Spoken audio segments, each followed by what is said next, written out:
All right, everyone, we're live. Thanks everyone for joining today. Here to chat about the compelling topic and especially interesting conversation these days around vendor management. And even the title itself alone is enough to strike a conversation, as we'll hear today as we kind of dig in on it. I've got some leaders in this area: David Perez, Kirk Downey, Phil Rogers, all from different backgrounds, but all sharing a similar background as it relates to vendor management, the solutions that are out there, the experiences, how we try to solve it, and strategies going forward. Today, we really want to talk about it was kind of like the addressing some of the pinch points of vendor management, why to do it, the strategies around it, and go around the horn and hear from everybody on the call here around, the strategic. How can we activate the strategic elements of vendor management and our supplier partners? And they can be software partners, they can be material partners, they can be service partners. But ultimately recognizing that this third party is a critical piece of overall infrastructure to deliver this resident experience that we're looking for. And it may or may not have held the priority that it has today, but certainly now we're feeling a lot more around this third party being a part of the solution that we need to be able to activate in order to drive lower ROI, more resilient buildings, better resident experience. So we'll do a quick round the horn, everybody, and then we'll kind of dig in on the questions. And if anybody's listening on the live today, or when you're listening live today, please ask questions as we go throughout. There's nothing better than a little stump the chump in a live session, and we go through it and try and answer the questions as they come through. We'll herd them with the group. We'll make sure that everyone gets a chance to see everybody. So we'll go first. David, you're my top right, so why don't you kick it off? Thanks, Guillermo. David Perez. The last 8 years I spent between Carroll, started as chief operating officer there. We were 20,000 units when I joined. Got up to 35,000 units within a couple of years from there, managing everything kind of Sunbelt, lots of exposure in Florida, Georgia, Carolinas, and then Texas, Arizona, Denver, Vegas. Helped sell the platform in 2023 to RMR Residential, and left there, call it almost 3 months ago, as the long run of 8 years of being in sort of the operator seat got to me. And I'm kind of floating around now, doing a little consulting, doing a little advising, and figuring out what's next. And this is why you end up in shows like this. Kirk, why don't you kick it off? Or bring us along. Yeah, hi there. I'm Kirk Downey, a supplier partner resource. Been in the industry for quite some time, as you can tell by the white hair. But I would tell you that I sat in a lot of executive positions in multiple companies, large and startups, and in those times decided to go into the consulting space. So our company has been in business now for 4 years. We work with multiple prop tech and fintech companies around the country that all work with multifamily property management companies. And we're even working with some property management companies now with their tech stacks and the word centralization, so which we'll hit on in just a little bit. But glad to be on the show, and thanks for the invite, Guillermo. Oh, it's great having you, David, Kirk. And Phil, bring us home. Yes, sir. Well, appreciate you inviting us. And again, being with David and Kirk is an honor to be part of this organization. So background, been in prop tech since 2007. From RealPage to Yardi to the old AMSI, then started getting into the startup world with Resman, SitePlan, and a company that Inhabit IQ that consumes 38 different software companies across the world, both on residential and short-term rentals, prior to coming over here 2.5 years ago to start this organization up at REOps, procurement solution that we're bringing into the real estate industry. And we're excited to take it into a new world this year. But excited to be here and looking forward to having this conversation. And for everyone listening, my background, so I am new, well, just relative to you guys, I'm new to this industry, but I do have a background in other asset industries and specifically in maintenance and supply chain. And so I get to ask questions that are close enough to be dangerous, but I certainly don't have the answers. And I'm really grateful that you guys all agree to come on and have this conversation, because I'm exceptionally curious and optimistic about the upside around, let's say, maintenance and supply chain in this industry. But I don't know the blind spots around the corners. And so I really appreciate you gentlemen coming on to share your experience with the audience and to help, I'll say enlighten me with respect to why it's important right now. What are the blind spots, as I said earlier, and the gotchas that are out there, because while it may seem simple at the textbook level, at application, these things all get a little trickier, as we all know. Everyone's got a plan until you get punched in the face. So with that, the first question we kind of kicked off with the group is around, why does this matter now? So David, you offered up in the pre-call to kind of kick us off. Why now? Why should people do something about vendor management in 2025? I think it's a challenge around the dynamics that exist today and where people are trying to find any semblance of making their numbers. I think the challenge is really driven by 3 years of transaction malaise. It's been a very tough transaction market. People are holding on to assets much longer than they thought they would. And some of that, dislocation, while we enjoyed the fruits of the supply demand imbalance of 21 and 22, when all the supply really came, particularly in the Sun Belt, rent growth and your rent drivers sort of went away. So now you're really trying to look at other places in the P&L to make impacts. I think the secondary feature to that is that there's a lot of vendors and a lot of people that are coming into sort of particularly the technology space that are going to enable processes to either automate or get better throughout that ecosystem. So your classic procure to pay is no longer running a spreadsheet kind of fashion and trying to figure out who and what is kind of connecting the dots there, because there's some technology that can really automate a lot of those admin functions, plus the loaded words around centralization and specialization and the opportunities that exist around rethinking the operating model. And what does that mean? And where can we get a little sharper with our pencils, really? Kirk, what are your thoughts on that? I think it's always been important. I think it's just talked about a little bit more now. And, companies are starting to realize that they may have too many supplier partners. They may have too many things going on right now, and it's hard to manage those. I think at one point it was almost throwing mud on the wall to see what would stick. And instead of now, it's time to sit back and go, who do we have that we've got a great partnership with? Who is providing us data that's helping us actually solve the issue that we actually have, and start really fine tuning who do you have. And they're going to probably find out that they've got multiple solutions doing the same thing. They just didn't realize that at the time. And so a little cleanup time is going to save them a little bit of money, but it's also going to make things a little bit more fine tuned, get better, clear data, then be able to hold those supplier partners accountable for what they were originally accountable for. And on top of it, hold themselves accountable. I think that's really what it's all about right now, is these issues need to be solved, but the only way you're going to solve it is you got to clean up your own backyard first. Truer words have never been said. Phil. Amen. Preach it. You've got all the solutions to all the problems, Phil. Yeah, right. Yeah, yeah, correct. I do. I think at the end of the day, you're correct, Kurt. There's so many different, I would say, supplier partners.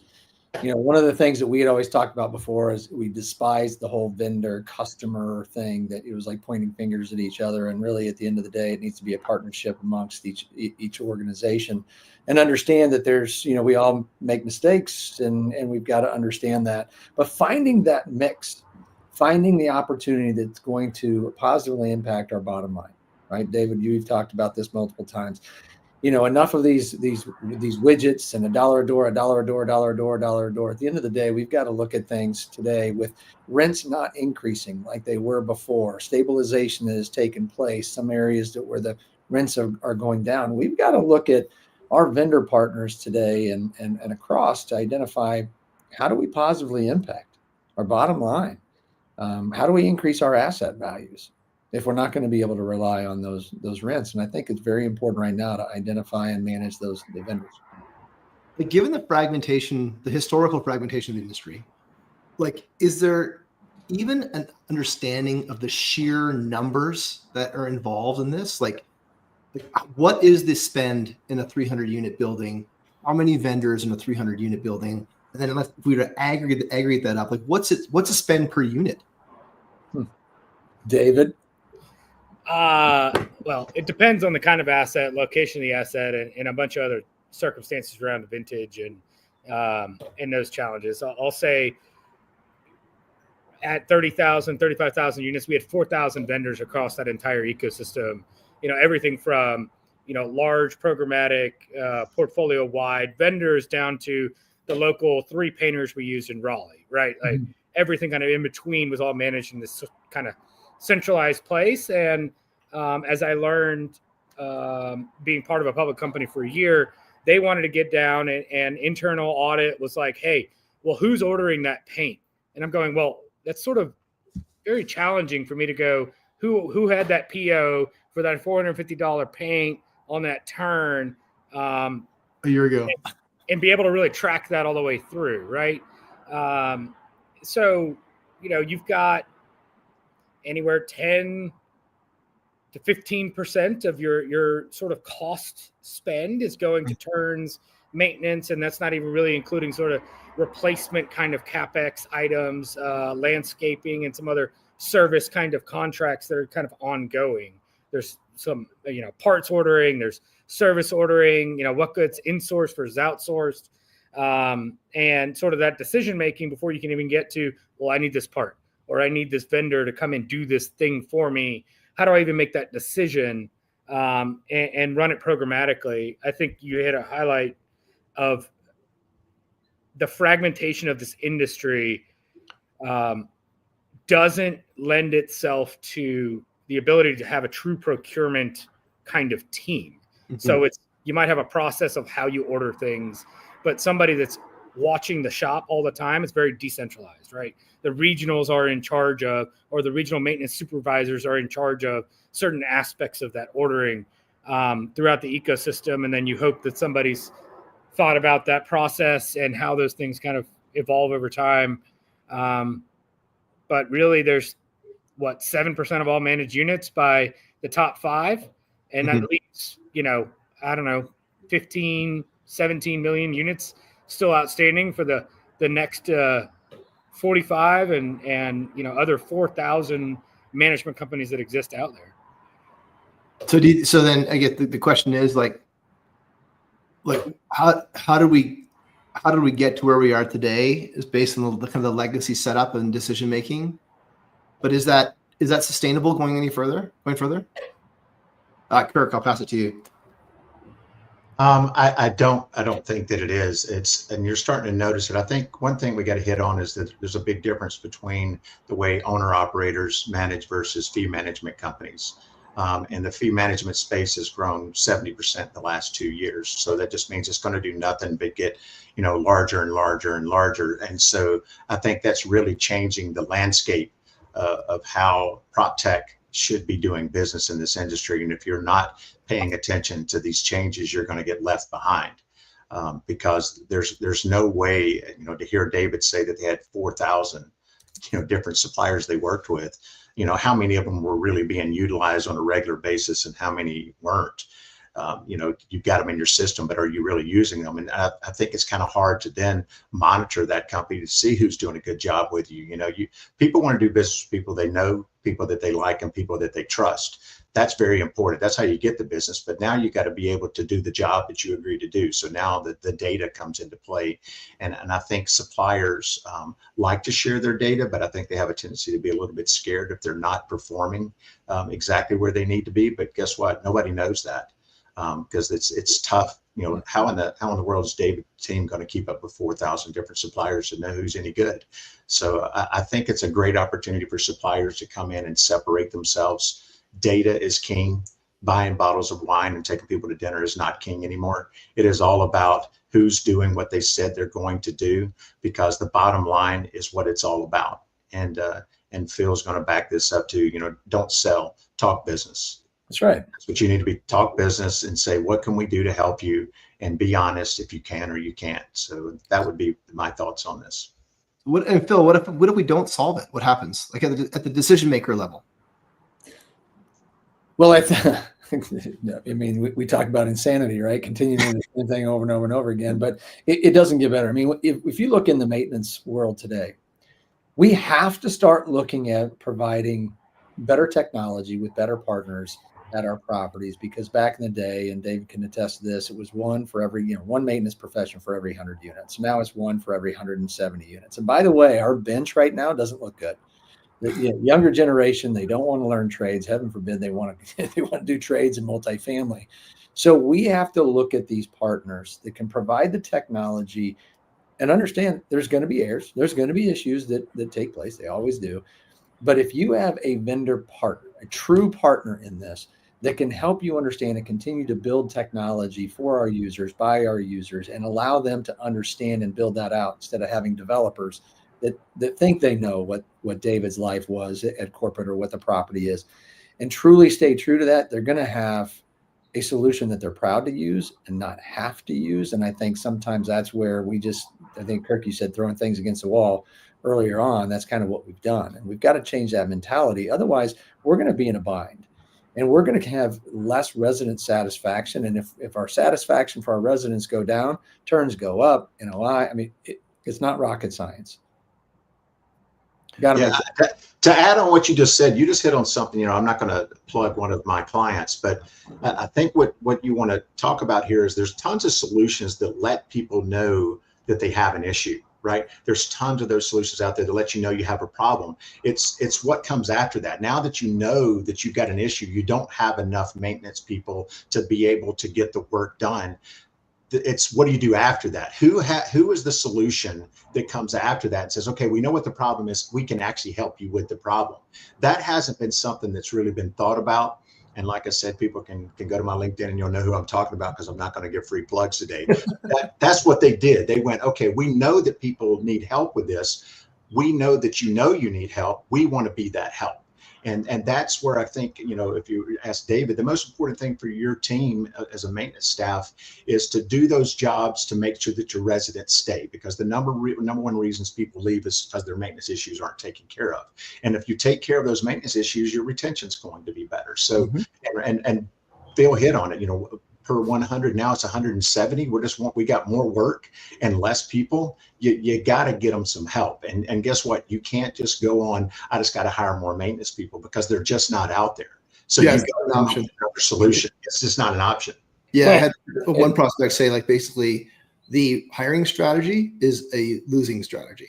Like, it's risk. It's got more risk than, because usually it's like hiring is less risky than hiring a third party or a vendor, and then hiring technology to solve the problem, and it's flipped. The hiring strategy is just like, that's a lame duck approach. One of the things I've talked about over and over and over again is maintenance is marketing. It's the most powerful marketing that we have. And if we're not focused on that aspect of it, and all we're focusing on is marketing, spending, marketing, we drive more leads. Hey, at the end of the day, if I didn't have the turn rates that I have, if I could actually have more residents stay put, think about how much money we're actually going to positively impact our assets. But we always get stuck on this, and I'm nothing against the marketing side. It's an important piece. But when the most important piece of marketing is your maintenance, and we're not doing a great job of providing technology or providing optimization for them to do their job, it's the same thing. Work orders, inspections, preventative maintenance, turns. Oh yeah, take care of the residents. But yet we have less resources. So that's a big focus on us. Do you think that people accept?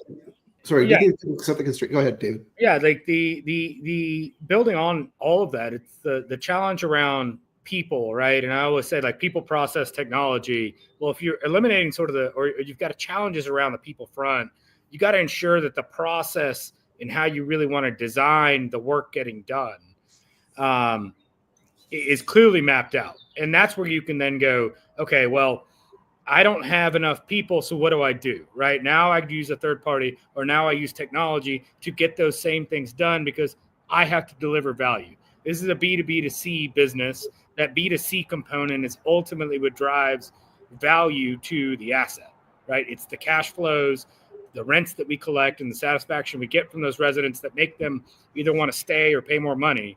So in order to deliver that value, you've got to be like, okay, this person has an issue. Their HVAC doesn't work.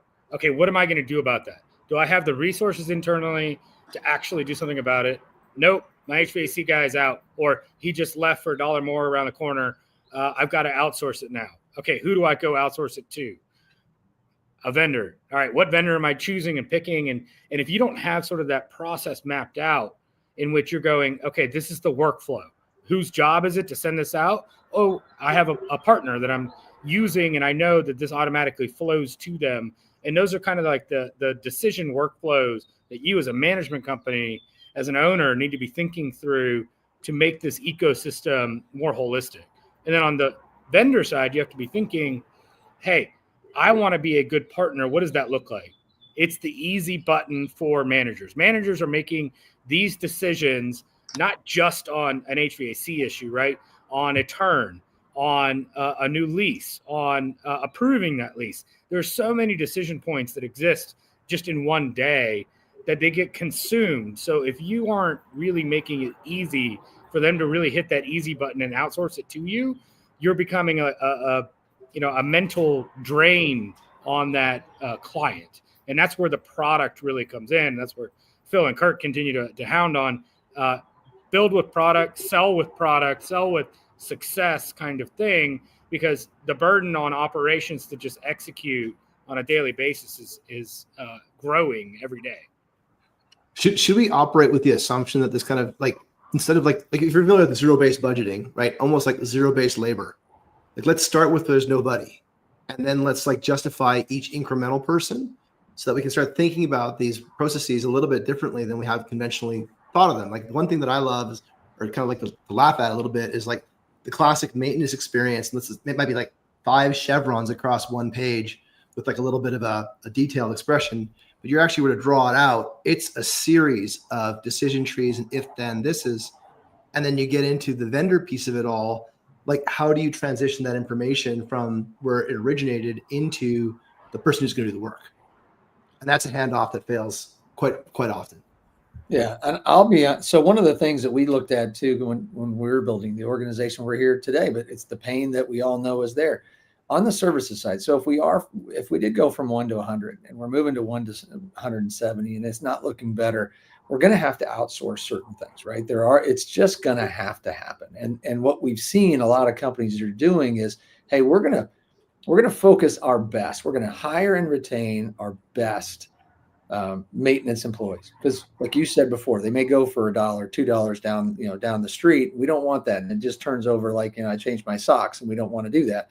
So if I can retain and hire the best talent to take care of my residents, and I can outsource some of these others, whether it's my electricians or plumbers or, some of the skilled trades, and do that, the problem that we've been stuck with is we've been dealing with the same quote supplier partners for years, because they're the only ones that are willing to come into our space and accept an invoice that could be paid 60 days from now.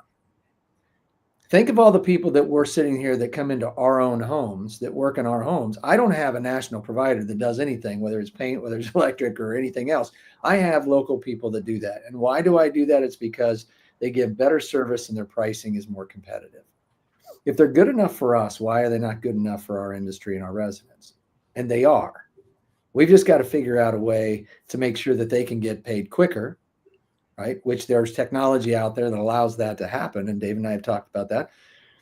And we can start bringing a larger portion of service provider vendors coming in, supplier partners into our industry that could potentially give our residents better satisfaction. And that goes back to retention. So technology is going to be a big play in that, finding those supplier partners and being able to utilize those and get them into a space that we all love. Like, is that a trade-off? Like the trade-off of like more vendors versus more local vendors? I think when you start bringing in more opportunity, more options, it's going to, David, correct me if I'm wrong, it's going to make it price competitive. Mm-hmm. Right? Which is one of the things, and I'm not going to say monopoly, but at the end of the day, when you only have a certain group that are actually participating in this or can give you service, they dictate what those prices are. Right? That doesn't mean it's the right price. It's not the right service, and we kind of get stuck. But if you start bringing in more, we're going to have more opportunity to find the service providers or the vendors that we want to represent our properties. And it's really market by market. It can't be a blanket. It's not the same. We've seen it across. You have good sales professionals. You have sales reps over here, right? We talked about it yesterday. Market to market, they've got to earn it every single time. And I think on that competitive level for vendors, particularly if you're just talking on-site vendors, people that you need to call out, the plumbers, the electricians, the HVAC professionals that are boots on the ground and being supplemental to your workforce because your workforce doesn't have that ability. The property's ability to pay a dollar amount that is within sort of budget range means that you can't use some of these larger, more national, like well-known CRE kinds of vendors because you just can't afford it. So it ends up being a much smaller kind of scale client. And as a small business and trying to run your business and doing invoicing and doing marketing and doing a lot of that admin work as a vendor, you've got to make it easier for them to do work for you. So Phil talked about the payment piece. The invoicing piece becomes a challenge. And if they've got to hire additional staff, then they get overhead, right? Like now they have to make payroll. Now they have to do a lot of this work that is not necessarily just the trade, getting the work done. So to the extent that you can, as a manager, make it easier for them to do their job, they're likely going to be better sort of quality, price, and efficiency towards you, and sort of pick up your phone call, answer your email, your text, and then, further down the line go, hey, I get paid with these guys. They feed me a bunch of work. I'm going to continue to provide, good quality service and be there for them. Like so you described a whole lot of different things that need to happen for this to work. It feels like a lot of work, right? Like at what point does it become, does a lack of, what size does a lack of vendor management become a blocker? Like start, it's more sand in the engine kind of thing. Based on your experience. Like, is it 300 units? Is it 100 units? Is it 10 units? Is it 3,000 units, 30,000 units? Like when does it like start to really hurt the business? I think it starts even at just like one building. If you don't have a clear process of how you're doing stuff, you're likely just going to be paying too much for whatever you're sort of outsourcing. Mm-hmm. So it doesn't really matter if you're like managing, 10 units or managing 100,000 units. You've got sort of a degradation if you're not focused on one of the classic business principles around procure to pay. Like, you're just like, hey, what's the supply chain to make sure that my product, my building, my units that I'm leasing out to people, and I'm not efficient in that process. There's, from a classic Six Sigma way, right? There's opportunity from an efficiency and cost perspective to better manage that asset. Mm-hmm.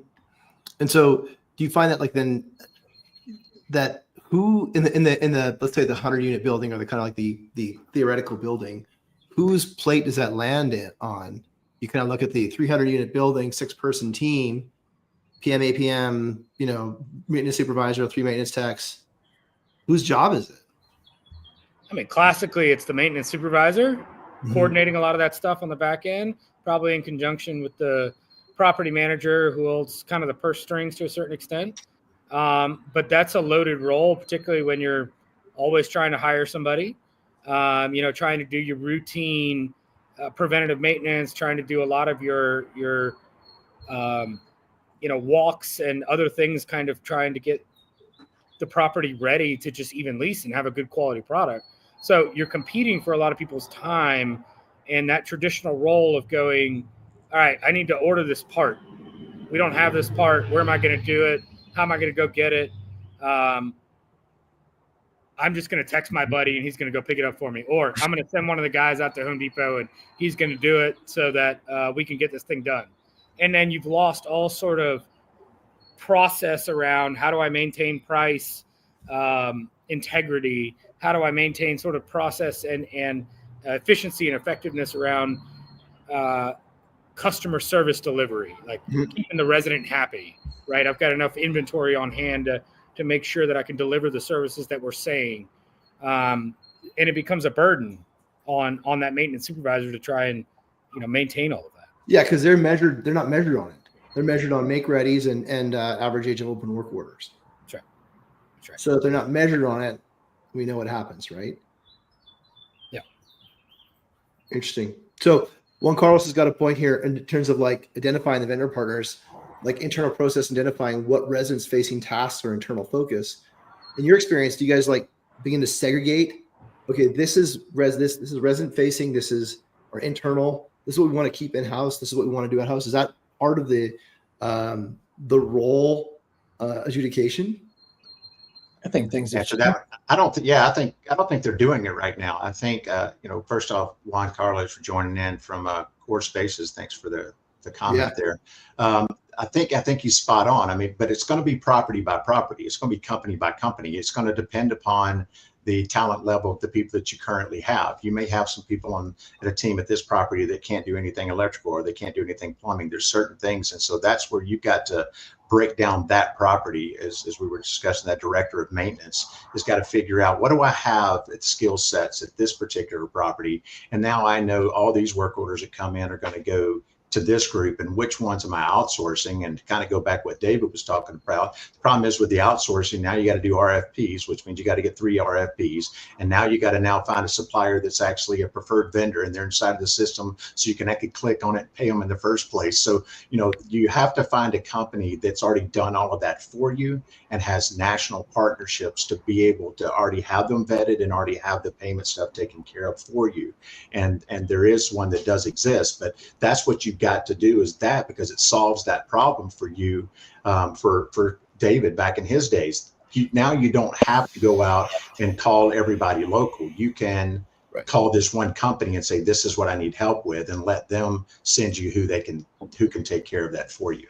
And maybe the analog there is like, a marketplace of talent, right? Where there's a trusted clearinghouse for payments that everyone, they take accountability over making sure that everyone is paying, H2s, W2s, 1099s, that they're actual legal workers, they're getting paid on time, they've got their insurance, all those things, because they don't want to put that on top of the PM's plate or the director of maintenance, or maintenance supervisor who's already overwhelmed. That's right. Yeah. Because like the intermediaries that are out there, broker, all that stuff, that's a service that's a compliance service, and like a fairness service and a pricing service, and they take care of all those things that are happening. So you're moving away from like a rogue. I mean, the analog would be like a Ferguson, but a Ferguson for people, right? Or an HD Lowe's for people, where it's like they manage all the quality. They're accountable for pricing. They're accountable for distribution. They're accountable for supply. correct. So Bill, how does you see it in your world?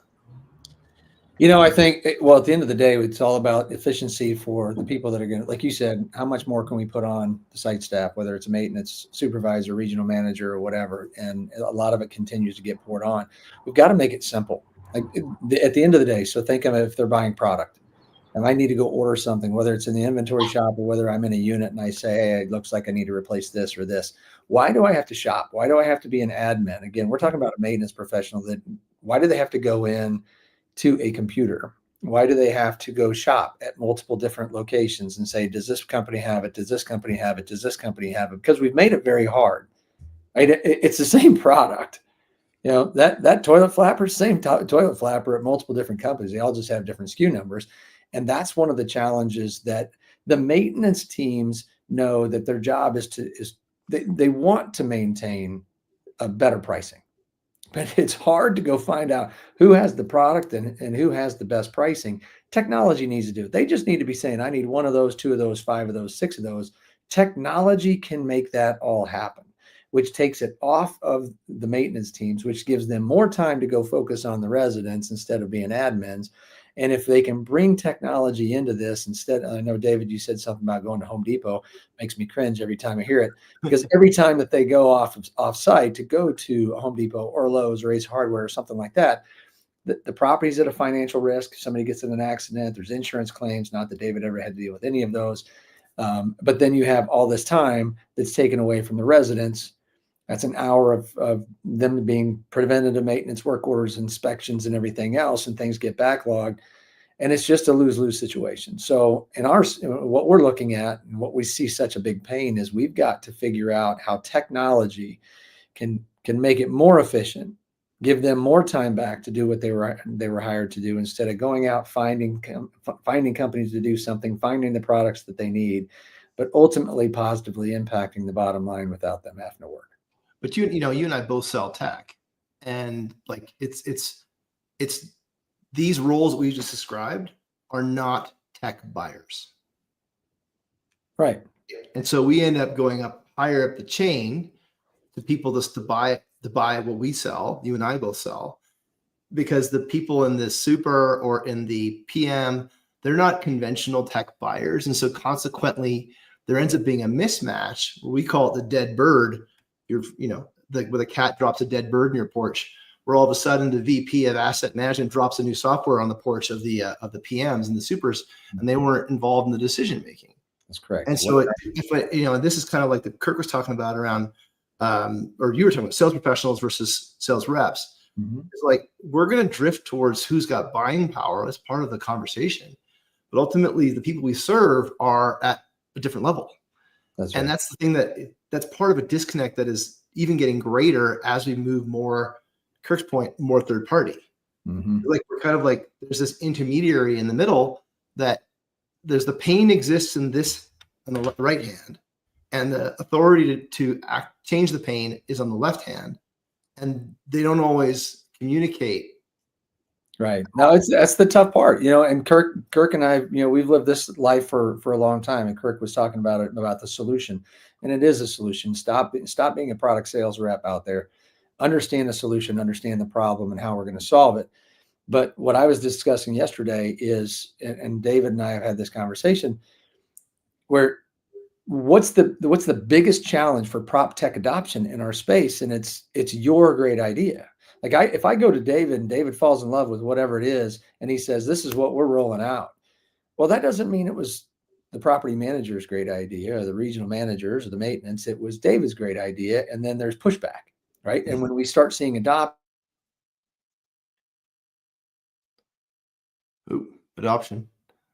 Quack, quack. Yeah. It's live, folks. There must be storms in Texas. Go figure. Well, we'll pass it on to Phil will finish his thought here in a second. Wow, I was like, shut me off completely. Yeah. This is how you It get was on purpose. You're halfway through when it comes to adoption. Yeah, this is how you get coached to stop talking. But when it comes to the adoption, the challenges, and we hear it all the time, is like our properties aren't using it. Our properties aren't using it. It's because we didn't do our job to make it the property manager's great idea, the regional manager's great idea, the maintenance technician supervisor's great idea, and vice versa. If I would have went to, and we've seen it way too many times, they go to a regional, they get somebody that's excited about it, they want to deploy this technology, and then they bring it to David and goes, I don't have a clue what it is. It's not David's idea. Right. And if you truly understand every single level we have to go to make it their great idea and get their buy-in, otherwise it's something that could really impact a company falls flat on its face because we didn't do a good job on our end. Yeah. When I think about maintenance techs, I think you have to remember that the average maintenance tech is a task-oriented person. Okay, they're not the salesperson up at the front office. Give me my task, I'll do my task, and then I'm going to go home. What they don't want is a prop tech or a new solution that's coming in that's hindering them from being able to do that, or you're adding more onto it. They just want to do their job and go home. They just don't want people calling them all day, asking them if you fixed the toilet in 101. They just give me my task, let me do my task, and I want to go home. And I think we put a lot of things in place that end up hindering them from being able to do what they want to do, which is just get the checklist done today. And we need them to just get the checklist done because they're all we have. AI may be coming in and working in the leasing office, but AI is never going to fix a toilet for us. So we know that. And so we need to leave them alone and do everything we can to help them just get their jobs done. They'll be a lot happier when you don't bother them with the silly things of the day. Just let them do their job. We just talked about, though, like the person right now who the hat falls on for vendor management is the maintenance super. And that's completely, and I'm aligned with you in that it's kind of like it's a drop ball in center field, right? We were talking baseball earlier, because like nobody wants it, but it's got to be done. Yeah. So if people want to get started, about this, like if they're really curious at initiating a program around supplier management or business partner management, where should they start? Where's a good place to start? Like, what could they do in a week? I don't know about a week. I always start with, and maybe this is some of my consulting background coming into play here, but it's like, what are you trying to solve? Like identifying the right question and then saying, okay, and it starts with like, who are you trying to serve ultimately, right? So who's your customer and what problem are you trying to solve for them so that it solves it for the business so the business makes money, right? Like that's ultimately sort of your loop that you're trying to go there. And I think by identifying, before we go into like technology, let's just say this person has this issue. Now, what are we going to do about it? And what's the result of that supposed to be? And I think really mapping that out and saying, is this unique or is this programmatic?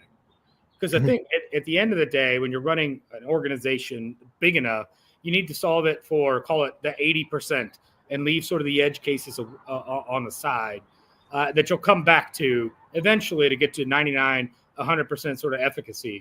But I think identifying that pain point and being very prescriptive about it, and then going, okay, well, who's going to solve that? Identifying in a classic racy kind of structure, the responsible party, the accountable party, anybody that needs to be consulted, anybody that needs to be informed on that decision. And that sort of like decision tree will then lead you down a path of going, okay, well, who's going to actually be responsible? What's the most cost-effective way to do that? Is that outsource or insource? Do I have sort of the labor available to do it? Do I have the pieces or the parts, or how am I going to get these things kind of done? And by going through that decision tree will lead you down a path of going, all right, here's generally where all my issues are. I've got 1 million work orders in Florida during HVAC season, and I've got 4 guys that are even HVAC certified. All right, I'm obviously going to be farming a lot of this stuff out. Great. This is a big spend for me. How does this process need to work for me today? And what am I going to do about sort of that decision point? And I think getting through a few actual tangible use cases will start that process of thinking through how do you make those decisions, and then how do you bring in solutions to make those decisions along that path. Yeah, I'll jump in on this one. So one of the things that when we implemented here.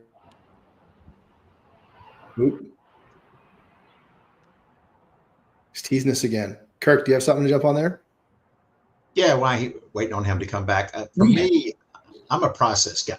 So everything to me is about processes. So I'm going to have to come in and see what process do I think is happening and what process is actually happening. And then once I realize what process is actually happening, am I pleased with the results that I'm getting right now? If I'm not pleased with the results, now I've got to look at, have we hired well? Have we trained well? Because you have to take accountability for both of those now. And now you can hold people accountable, because it's really hard to hold people accountable for something they didn't know they were accountable for. So many times when you come in, you realize that we didn't communicate well. We didn't lay out your roles and responsibilities of what you need to do. Sometimes it's just a communication issue. Maybe it's not even a process or a technology issue. It's just that we didn't communicate with this person day one of what their responsibility was and what they meant to us and what our responsibility as a company is back to them. That's where I start on everything. Before I start going in and trying to make a lot of changes, I've got to look at everything from a big picture first and see how much of this is us and how much can I then go back and go, okay, we need to step our game up to get our team where they need to be. And I think if you do that, you'll find that your communication is usually pretty weak, and people are kind of sitting on islands, and that's why you're having a lot of your problems. Yeah. Expectations are also out of alignment, right? Yeah. And what I was trying to say earlier before the internet decided to throw me off again, is really we look at this as an outcome based rather than a feature based, even in technology. And I think that's the same thing that we have to do from the operator side. Is what is it our outcome? What's the outcome that we're trying to achieve here? We go back, and I know Kirk and David, from a consulting perspective, I'm sure you guys go in and identify what their OKRs are. What's the objective and what's their key results? But everything, if my outcome is this, it has to be measurable. right? Not just hey, this is a great idea, this is what we want to do, but if we're trying to, reduce our turn, well, okay, what does that look like? What do we want that to be? And then start identifying the supplier partners out there that can actually stay in line with what you're trying to accomplish and be a partner in this. If I'm trying to take my current occupancy rate from say 86 to 92, and well, what that's a great outcome. This is what I want. But what are all the different key results in between, and what organization, what supplier partner can assist me in that, and can also help me track to where I'm trying to get to 92%. Things like that. We've got to look at that. Those are the partners you want. But companies need to identify outcome rather than just a cool feature, because we get caught in features all the time. There's cool technology that comes out and you're like, this would be really great. How does that assist you with the overall outcome that your company has? The interesting thing about, like, let's say maintenance vendor management and addition renewals is that they're team games, right? And so, like, the way that you just articulated it, it sounds like there's one person who's involved, but it's really a group of people that have a vote in starting it and a vote in it being successful. And so, if it's a team game, who suffers if the problem isn't solved? It's a great question. I mean, It's everybody. everybody. That's the problem, right? Yeah. If the leasing agent doesn't sell, leasing agent doesn't get a bonus, doesn't get paid. Well, I think when we start, also, we understand what our outcome is that we want to attain, right? At all different levels, as an organization, as a management company, and what that is. And you have all of these supplier partners that you are using, and like David has, we have 4,000 vendors that they were using. Why are we not? And we'll take it on ourselves too. And I know, Kirk, we talked about it yesterday. You have a vendor partner program. We have, maybe there's 15, maybe there's 20 different technology systems that you're working through today. Why are we not coming together? Why are you not having us come together and start identifying opportunities that we can help you attain that objective that you have, that outcome, and look at opportunities that, you know what, maybe we don't even know about because we live in our own silos. But at the end of the day, we're here to benefit you and to make sure that outcome is achieved.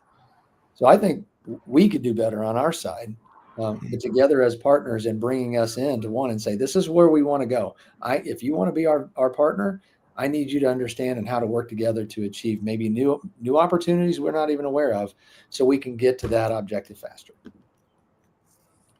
When we take a look at the problem, we've talked a lot about the problem, right? Existing, the people that are affected by it. It seems as though we all agree there's vagueness in who actually is accountable, who suffers if it's not solved. And that might be part of the problem why it doesn't move, it gets stuck, unless you're at a certain size. Now, it probably wouldn't be an appropriate panel if we didn't talk about artificial intelligence. So when we think about the automation to make their life easier, to improve the outcomes, AI is an option. If hiring new people isn't an option, and vendor outsourcing is part of the solution, how does AI fit into the conversation to make it easier for the people on site, make it easier to adopt, make it easier to implement for the vendors? Yeah, I think that the challenge with AI is that it's rooted in data, and the quality of that data is really going to drive so much of the efficacy of what and efficiency and anything you're really going to be able to do. So in today's world, it's really where are you going to get the cleanest and best information to make any sort of decision off of? And from there, you can say, hey, a computer can make this decision in a more repetitive fashion, in a cleaner fashion, in a faster fashion than a person. Great, let's send it through a system. And what is that system going to be in charge of? What is that decision? How critical is that decision? Is it kind of level zero? We just need to feed some information back to somebody or gather some better inputs. Great. I'm more comfortable in sort of letting a machine do that, because a machine failing and spitting up some hallucination isn't going to be the end of the world, right? Somebody deciding not to send an emergency vendor out there because the machine said no, it's not really a leak. I see the water pressure is just low, right? Like that's going to be a disaster for the building. So finding those level 0, level 1, where sort of we're still very early on in sort of this, what can we trust machines to go do, is critical, and then having clean data to build off of. So you need enough detailed information. Think about the prompts you have to write. You have to like dumb it down as if you're talking to a 5-year-old, and describing everything and all the nuances around what you need it to go do every single time. You need it to just flip something on or off, right? And it's a very intricate kind of thing. So I think there's a lot that goes into that. It's still very early on.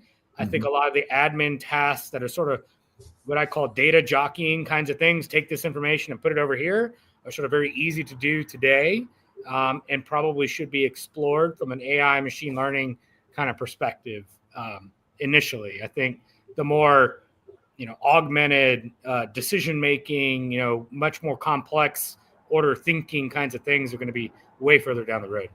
I think that just to comment on the data side of things, like what's often overlooked is AI can be used to improve your data. So you can use AI. Like the decision-making skills of AI are vulnerable to bad data. So then the first step might be to use AI to enhance your data. And that's there's very low risk behaviors in that. You can go look at legacy data so you can roll things up and see things on a quarterly, monthly basis of where you're spending your money. Kirk, what are your thoughts? For us, when we discuss AI, the first thing we talk about is increased efficiency. I made a couple of notes here: task automation, faster data analysis, improved customer service based on those things, and then it's going to help you with forecasting. I think a lot of people have a misinterpretation of really what AI is and what AI does.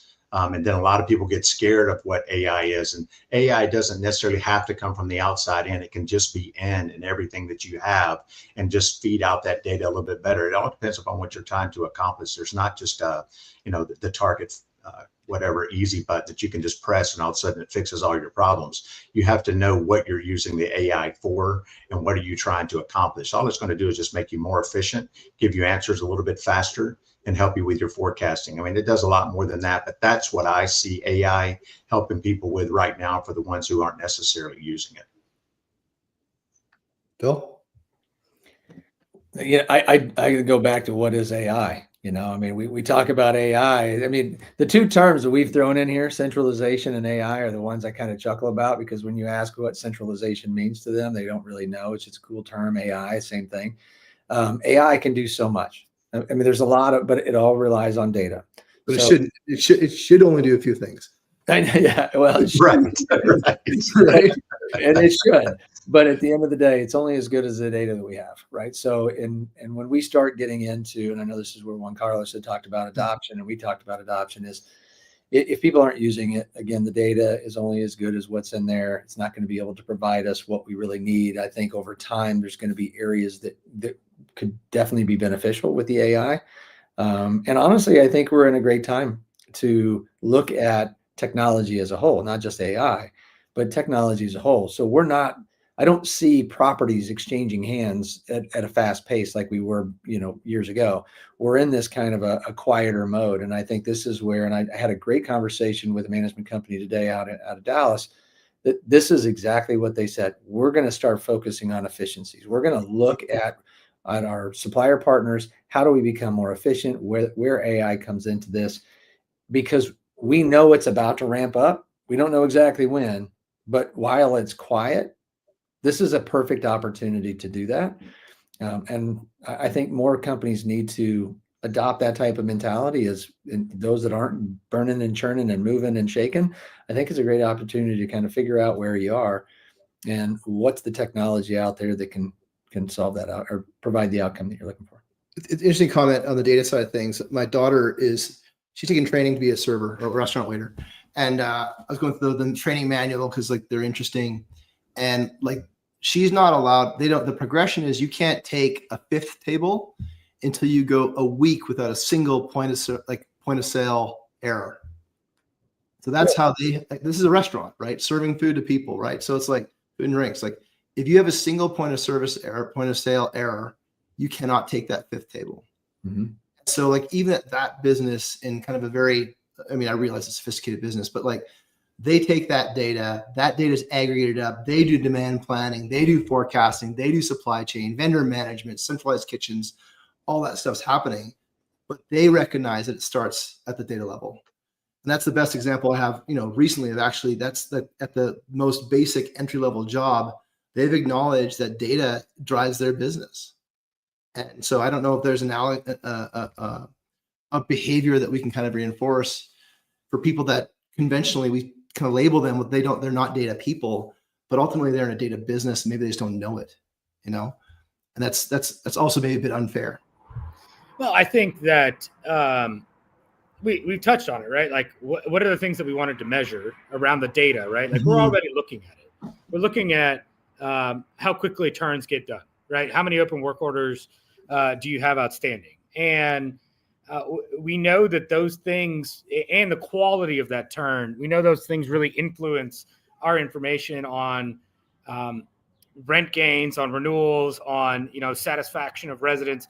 And we know that people will pay more money for a quality turn and have a good experience. And we know all these things sort of intuitively, and we're already looking at it, right?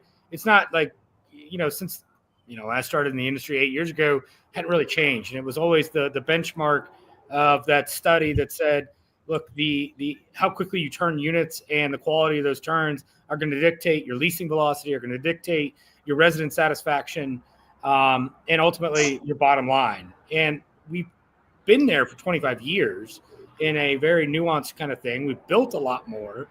The industry's gotten, frankly, even more fragmented. So I think it's just a lot of players in a lot of places trying to play around a little bit. So bringing it back to, okay, well, what are the things that matter that we're measuring? And what are the outcomes that we need to drive along that, to Phil's point, that ultimately get us to that satisfaction piece? Mm-hmm. So we've been there. We've been looking at data for some time. I think people are trying to reinvent the wheel a little bit on some of these points. So kind of closing things out for everybody here. We'll kind of go around the horn with, we're coming near to halfway through the year, and maybe people haven't been paying attention to vendor management for the first half of Q1, Q2, but looking at Q3, Q4, what's coming up around the corner, maybe even forecast 2026. What's the one thing, if people did just one thing this year, what would you recommend that they put it out there, prioritize it, do it just this one thing this year? Kirk, I'll continue with you, and then we'll kind of close out with David. Well, I'm not going to give you my opinion. I'm going to give you conversations that I've had. And I would tell you right now, you got to reduce the workload of your maintenance team. We're figuring out how to help everybody else, but we're not working on how to reduce the workload of that maintenance team. They're the backbone of your property. They're the backbone. You lose your maintenance team, you're in trouble. So we have to reduce that workload. We want them. We already know they're happy working with us, but we've got to make their lives better. And you've got to go out there and find out what that is. And the only way you do that is not to just go out and find technology, it's to talk to them and say, what can I do to make this job better for you? What would it be? Now, once you've gathered that data, figure out what's the next step. Mm-hmm. I agree with you on that. I think technology's out there to be able to assist in this, whether it's buying products, finding the best pricing. Juan Carlos kind of hit something on one of his comments about how we need to educate. They hold their supers in terms of financial performance. A lot of times they just don't understand that. And kudos to you to hold them to that standard. They don't understand that for every dollar that they save, from a product by using technology to save that, how much that impacts the bottom line of an asset. David knows that. If you look at cap rates, for every dollar, how much does it equate to an asset value increase, right? So I think that's important to use technology to make it easier for them to positively impact the assets that they're working on, being able to provide technology to offset some of the workload that they have. And so instead of them trying to be an electrician and a plumber and a painter and I got to turn and why are my turns 14 to 16 days long when they could be 4, right? And that's possible with technology and maybe outsourcing it instead of relying on internal.